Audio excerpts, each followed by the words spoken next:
Good thoughts from Vision's daily devotion, The Word for Today.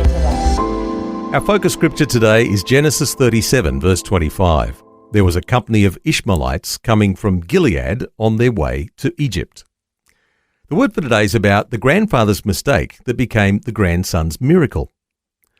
If Abraham and Sarah had been willing to wait a little longer, Isaac would have been born and the promise of God fulfilled. But they became impatient, and as a result, Ishmael was born. One of the names given to God in Scripture is Redeemer, because He can redeem our mistakes and turn them into learning experiences. He can turn the mess you make into the miracle you need. It took 3 generations, but God turned the mess Abraham made into the miracle of deliverance Joseph needed. Joseph's destiny was to be a ruler of Egypt to save his family and the world in time of famine.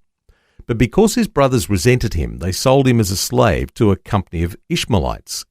These were the descendants of Ishmael, who were born to Abraham and Hagar, Sarah's maid. And where were the Ishmaelites going? To Egypt. It's recorded in Genesis 37 that then they lifted their eyes and looked, and there was a company of Ishmaelites coming from Gilead with their camels, bearing spices, balm, and myrrh, on their way to carry them down to Egypt.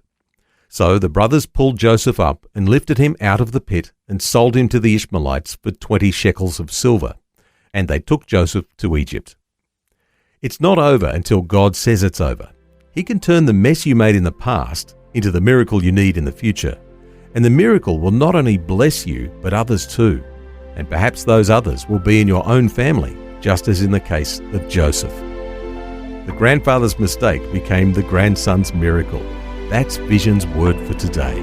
The Word for Today, Australia's most widely read daily devotion. Read it, share it or subscribe. Free at vision.org.au or in the Vision app. Just another way Vision is helping you look to God daily.